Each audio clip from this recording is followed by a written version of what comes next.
Hey YouTube, we're about to dive into episode 4 of a call to action. This is a launch series for Katalyst podcast. Thank you for being, on this journey with me and watching this video.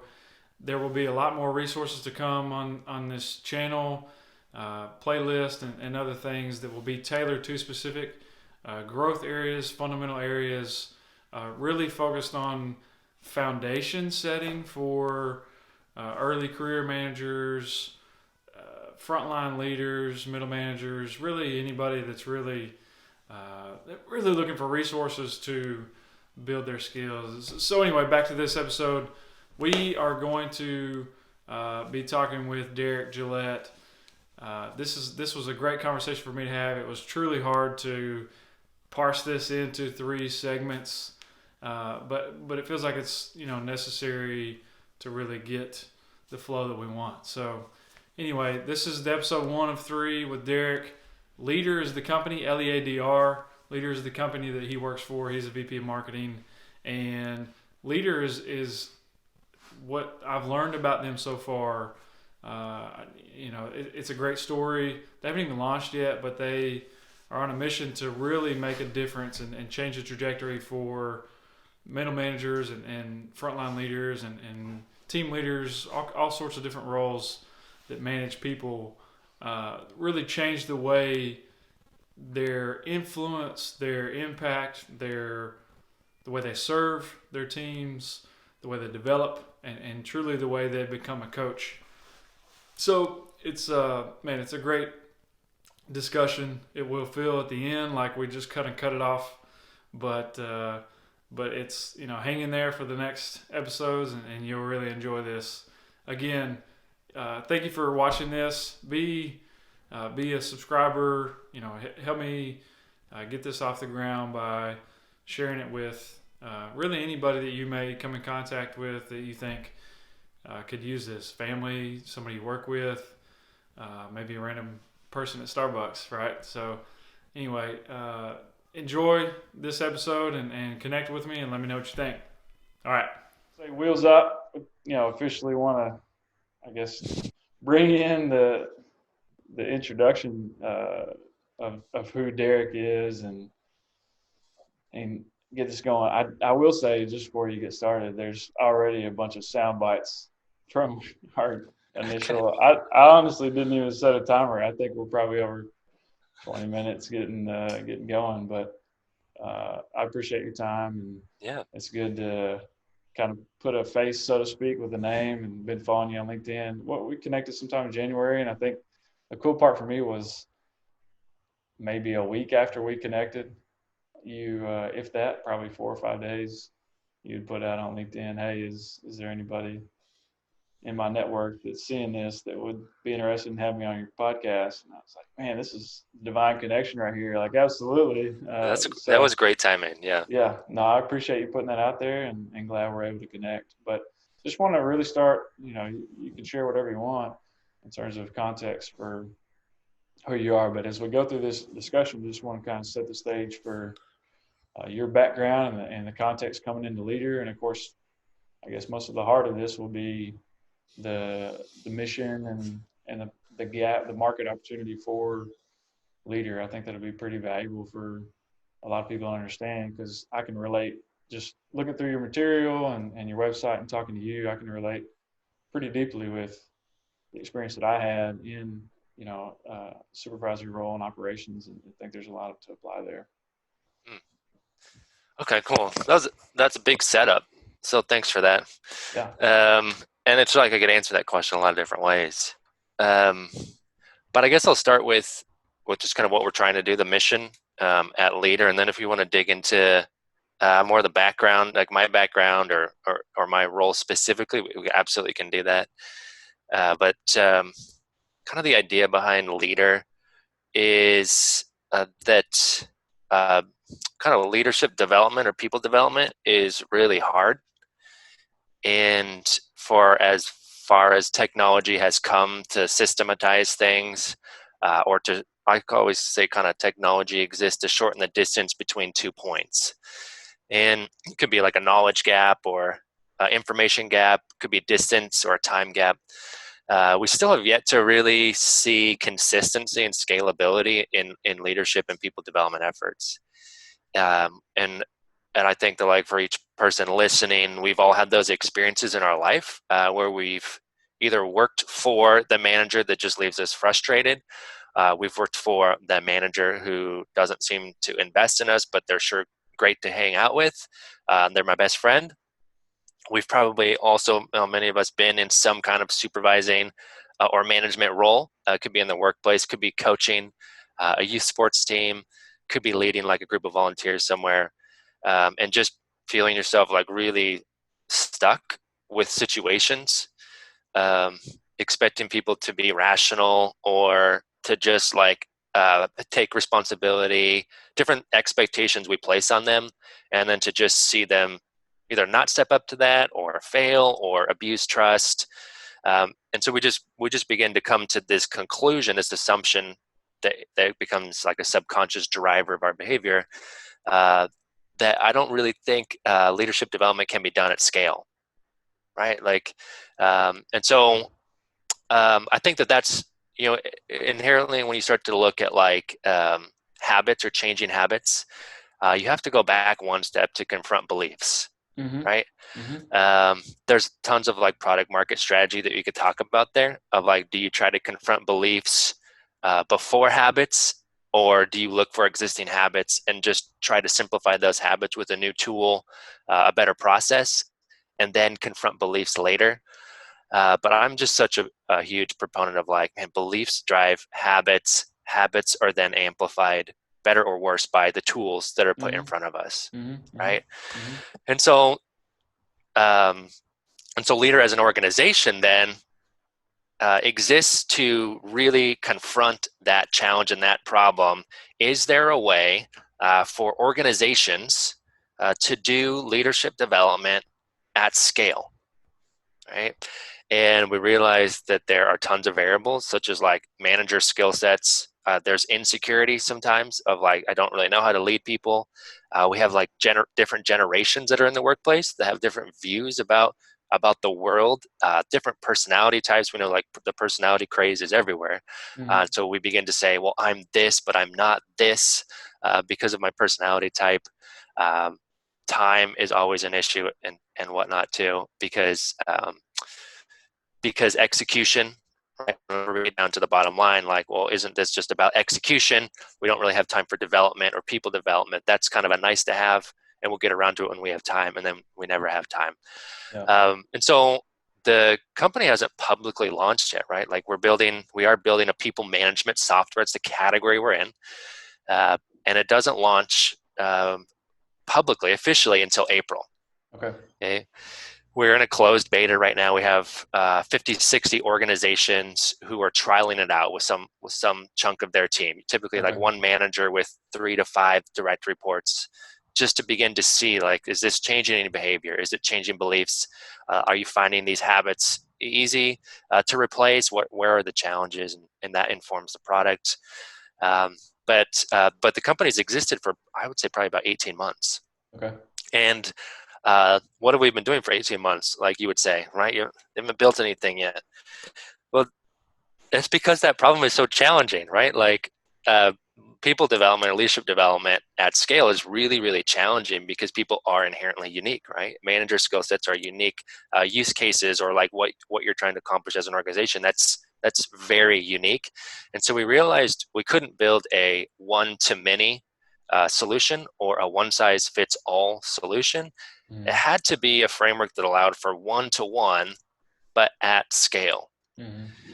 And so the research we've done, we've just been talking to a ton of people. We've been reading as many leadership books that we can, things like this, to get to kind of a baseline framework that is structured, right? That it's rigid in the sense of like, if you follow this framework, you will develop people. But that framework also allows for enough flexibility and personal connection, the care, the one-on-one relationship that we need to know that we can trust each other, and trust each other enough to kind of let down the guard and then work towards whatever that future looks like for that employee. So that's the mission. Did I answer that question well. I don't know if I've given like the full spiel before like that. No, that's good. I think there's obviously a lot to unpack there. I don't want to forget about your transition, into. I know one thing we talked about for, I guess, officially kick things off is, and one thing you mentioned when communicating through email was being a freelance strategist and just some of the stuff that came along with early career. And I've been fortunate enough to hear you on a different podcast within the last week, which is awesome. So I kind of got to do a little more recon, if you want to call it that. But I'm good with rolling with the story of LEADR, the market opportunity. I could talk for hours about that, so I do want to manage the scope there. I do. One thing that I kind of picked up on, I'm glad you said it, was just looking through the book that you sent me. If you're watching the video now, you can see they're nice guides. So I appreciate you sending that. There you go. I actually went through, side note, and marked. There's 2 pages in there, page 42 and 46, Okay, where yeah. the word Katalyst is used. So like the first thing I did when you sent me that PDF was Control F Katalyst, and when it was Oh in there man, twice, like, yes, absolutely. I don't even remember writing that. One's a quote, the other one's in like the step 4. Oh, that's awesome. Yeah, so I was happy to see that, obviously, because that's I guess that has a lot to do with the heart and the mission behind what I'm trying to do and just help that narrative with people's development. Have you But studied the scientific principle of a catalyst? Because it's, yeah, and what I'm, I think is fascinating is yeah, a catalyst. So you can basically have all the ingredients that you need in something, right? yep, yep, But there's not enough action taking place to get the objective that you're after. Catalyst comes in, ignites that, accelerates it, and the catalyst is actually, scientifically, the catalyst is not depleted in that process, correct. which is pretty fascinating. Oh man, okay. So because I do a lot of brand work, right? And Right, you got to get into the theory, like what represents this in nature or something, you know. right. And catalyst comes up like more often than you would think. And I remember one time we were working with a really small kind of young nonprofit that was like trying to form, see if there was any kind of market need for this service that they had. And what they really wanted to do was find existing, nonprofits or ministries or individuals who had, they got a great idea, they've got the vision, they've got the team potentially, they've been at it for a little while, but they've begun to feel depleted, right, in energy. Maybe there's a shortage of resources, typically financial, Mm-hmm. and so them as a catalyst would come in as this outside entity, attach themselves for a period of time, ignite, like you said, ignite kind of like those existing resources that were there, maybe Mm-hmm. add in a little bit of Mm-hmm. a financial capital, Mm-hmm. but then with the goal always being this thing needs to be able to self-sustain, Mm-hmm. exponentially grow, and then we detach. Because the typical model for all this stuff is burnout, right? Like it always leads to burnout Right. because you have to pour so much in and you put so much drive and so much ambition and so much charisma just to get people to do something they don't want to do or whatever, Mm-hmm. just to drive it. And then you're left at the end of the day like, man, I'm just exhausted. I'm depleted. Now our family life suffers, but we say, oh, it's worth it though because of what we created. And I'm just kind of done with that model. Right. I don't like that. Yeah. I'm glad you knew about that. So, and the reason I used the K in the Katalyst brand is what's cool about the way that it kind of played out. Katal is spelled with a K. Katal is actually used as the measurement of activity.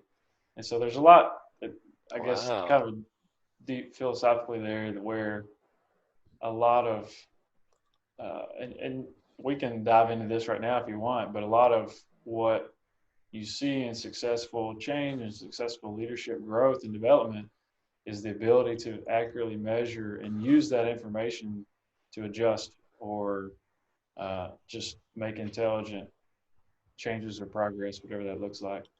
Yep. Yeah, within kind of that framework I was telling you about that we came up with, that's essentially the backbone of the product. We have personalized coaching as kind of that first component, and that really comes down to, a lot of it comes down to the one-on-one meeting, like that weekly one-on-one meeting, turning managers into coaches and things. So that's a separate point. And then within that, you're going to be identifying different gaps, right? It could be soft skills, hard skills, could just be like areas we want to practice or work on, areas to explore. And that's where customized learning comes in. And so there's a component of either sending content or whatever within that.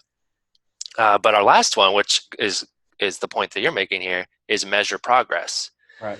Because it's pretty hard to know if what we're doing is working if we can't measure any progress. Right. And this is where it gets really tricky, because we've tried to do this for generations in the workplace, especially, right? We've tried to put people on a number scale.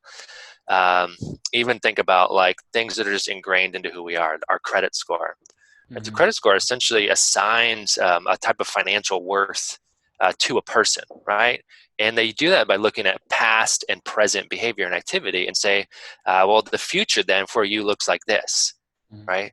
And we do that to mitigate risk and whatnot. So there's a reason for it, but it begins to kind of mess with us a little bit of like, I should be able to take a person and put them in some kind of a grid, right? I definitely should be able to do that. Some people are high performers. Some people are high potential. Some people are this or that. But I want to be able to look at a glance and see, and really, like, we can try, and sometimes we can be accurate on it. But more often than not, people are, again, so unique in the journey that they are on that we really have to measure them against themselves. Right. And so part of that is establishing a baseline. So if someone says, like, we're playing around with team pulse surveys right now, right? Mm-hmm. And a team pulse survey is essentially a probing question asking about your perspective on something. So I have a strong, harmonious relationship with my manager, 0 to 10. Strongly agree, strongly disagree. Forces them to an extreme. Okay, somebody could answer that question every single week, 10, 10, 10, 10. Does that mean that they have the highest relationship with the manager? Not necessarily, but in their perspective, it's high. Now, what if one week they go to a 9? That's all of a sudden a huge shift from their baseline. Mm-hmm. That's something to dig into. Mm-hmm. Versus if someone's like a 6, 6, 6, does that mean, again, that the relationship is worse than the 10? The employee who answered a 10? Not necessarily. Right? It's just your perception of the world. Can anyone truly ever have a harmonious relationship with another person? It's philosophical, right? Like, some people are wired that way. Mm-hmm. And so if they go from a 6 to a 5, it may not mean as much as a 10 to a 9 versus a 6. And all of a sudden, one week they score a 10. You're like, okay, what's going on there? And now we're digging into like a really great conversation in depth. And now we're measuring, we're tracking all those conversations, those notes that we're having. Mm-hmm. And I can look back over time and be like, wow, look at the depth of relationship or conversation we got to with this person. I have more rapport with them, and they are now performing higher because they're really engaged and trusting and sharing their opinions more freely now. Mm-hmm. And so rather than trying to get people down to a specific number means you, it's really looking at like over time, the collection of conversations we're having. Okay, so that's the first part of the conversation with Derek. There's 2 more parts that'll come out in the next 2 weeks. You're not going to want to miss those. It's a great conversation. The company's on a great mission, and Derek was just a joy to talk to. Again, thank you for watching this video and being a part of this. Be sure to subscribe and get the notifications for the channel. And if you're into podcasts as well, if you're not just watching the videos, you're also listening to podcasts. Those are on almost every major platform right now, and just got updated on Overcast. So it's Spotify, Apple Podcasts, Google Podcasts, Breaker, Overcast, and a couple others.